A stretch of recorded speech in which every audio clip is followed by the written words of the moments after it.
वीरेंद्र सार थरे गोटे कथा कही हजारे भिड़े भी चिन्ह पारती जीए किछि न कही सब बुझी नियंती सीए स्वार्थी दुनिया रे निस्वार्थी सीए बापा नामे चलती ठाकुर सीए।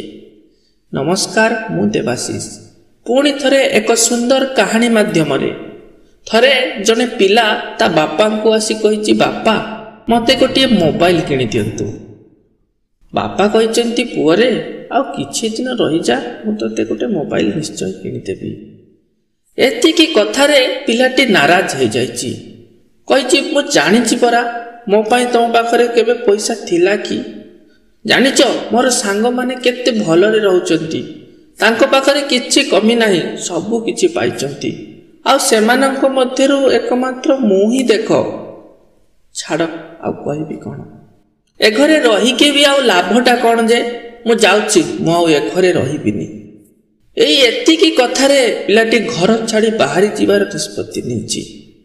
पुओ रही जा टिके सुना मो कथा बापा मां ताको रोकिबा को चेष्टा करिसंती हेले पिलाटी कहार किछि कथा न सुनी चुपचाप निज बैग पैकिंग करिबारे लागिछि आ तार सब सामान पत्र धरी बाहरी पड़िछि। एई हड़बड़ी रे बाहरला भितरे से ता बापांकर एक डायरी थिला जोटा कि से केबे कहा को छुईबा को भी देउ नथिले। ये सेटा को भी ता निज बैग रे पुरै दैछि। एमिति घर बाहरी की किछि बाट गला परे ताको थक्का लागिछि से एक गछ मूल रे बसी पड़िछि। भारी शोष भी लागुथिला पानी पीबो बोली बैग रु पानी बोतलटा बाहर करुथाय। एतिके बेले से डायरीटी ऊपर ता नजर पड़िछि जोटा कि ता बापांकर थिला भूल रे से निज बैग रे पुरै दैथाय। पिलाटी मने मने बहुत खुशी हो जाइछि जा हो आज बापांकर डायरीटा हाथ लागिछि पढ़ी कि आज सबु जानि जीवी से कोउठी कोन गुप्तधन लुचै रखिचंती निश्चय किछि सिक्रेट एथरे लुचै रखिथिबे नहले ताहाको छुईबा को दियंतिनी काहेकि। एया भाबी कि पिलाटी जेते बेले खाताटी को पढ़िबा को लागिछि आखिरे तार लुह आसी जाइछि।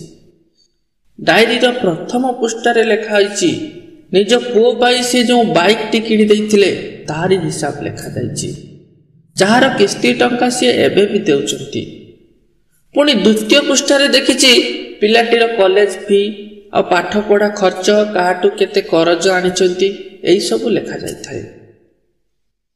पुणी ता पर पृष्ठा देखिछि पुओ पाई एक मोबाइल किनि देबार अछि कहा पाखरु केते करज जानिले जाई मोबाइलटा किना हबो एई सब लिस्ट करा जायछि। पिलाटी जेमिति सब पढ़िछि ता आखिरु दुई धार लोतक झरी आसीछि। ताकु एबे जणा पडुथिला कि बापांकर महत्व कोन। से आ गटिया क्षण भी सेठी स्थिर होई रही पारिनी निजर बैग उठेई पुणी धाई धाई कि निज घर को फेरी आसीछि। घरे आसी देखे तो बापा मां गोटे कोणरे बसी कांदिबा को लागिछथि। पिलाटी मध्य ता बापार गोड़ धरी कांदिबा को लागिछि बापा मते क्षमा कर दियो मु आज पर्यंत आपन को चिन्हि पारि नथिली आ केबे भी एमिति करिबिनी। बापा कहचंती आ कांदेनी पुओ किछि दिन रे मु निश्चय तते मोबाइल आनी देबी। पिलाटी कहिछि नाई बापा मते आ मोबाइल दरकार नाही मु आज सबु सत जानि जाइछि कि आपन ए डायरी रे कोन लुचै कि रखिथिले। आज थारो आपन को काम करबा को हबनी मु काम करी आपनकर सबु करज सुझी देबी। दर्शक बंधु बापा मां तो हेई थांती एमिति निज पिलार खुशी पाई निजर सबु किछि त्याग कर देई थांती किंतु केही केही पिला माने भाबंती कि बापा मां तांको पई करिसंती कोन। बापा मां केबे निज पिला को निज समस्या कथा भी कहि न थांती किए किछि पछरे कहिले भी सबु सही जानती पछे निज पिला को ए विषय रे किछि कहतिनी काहे कि ना पिलार मन दुख हेबो। दुनिया रे केही भी बापा मां निज पिला को दुखी देखिबा को चाहतिनी आउ आजिर प्रत्येक पिलांकर भी एइटा कर्तव्य होबा उचित कि निज बापा मां को सेतिकी खुशी रे रखिबा।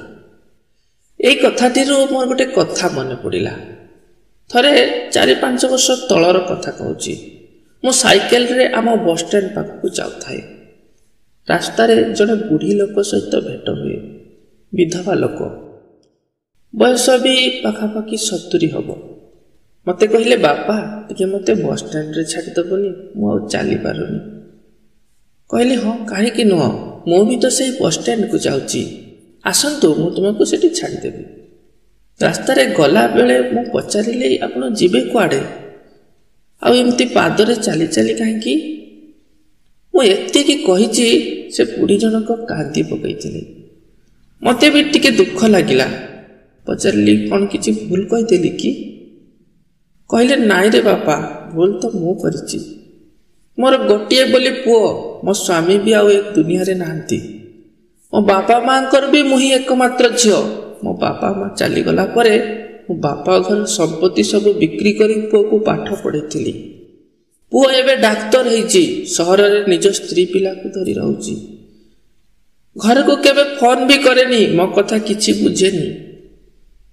ମୁଁ କହିଲି ଆଉ ତେବେ ଆପଣ ଚଳୁଛନ୍ତି କେମିତି? ବୁଢ଼ୀ ଜଣକ କହିଛନ୍ତି ମୁଁ ଭିକ୍ଷା କରି ଚଳେ, ଆଉ ଭିକ୍ଷା ମାଗିବା ପାଇଁ ତ ଏଇଠିକି ଆସିଥିଲି। ଗାଁରେ ମୋତେ ସମସ୍ତେ ଚିହ୍ନନ୍ତି ନା, ଜାଣିଲେ କ'ଣ ଭାବିବେ। ଆଉ ସରକାରଙ୍କ ତରଫରୁ ଯାହା କିଛି ପେନ୍ସନ୍ ମିଳେ, ମୁଁ ସେଇଥିରେ କଷ୍ଟମଷ୍ଟରେ ଚଳିଯାଏ। ଏଇଠି ମୁଁ ତାଙ୍କୁ ଏକ ପ୍ରଶ୍ନ ପଚାରିଥିଲି।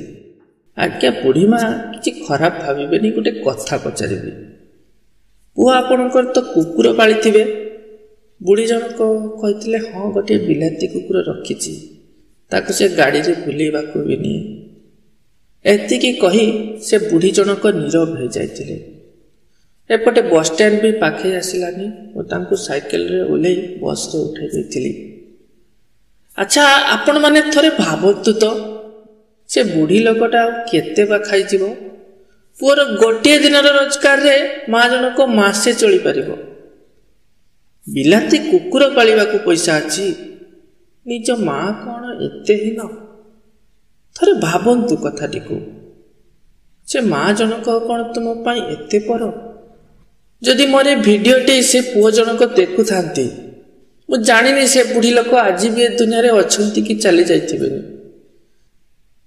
ତ କଥାଟିକୁ ଥରେ ବିଚାର କରନ୍ତୁ। ଆଜି ପାଇଁ ଏତିକି। ଧନ୍ୟବାଦ ସମସ୍ତଙ୍କୁ।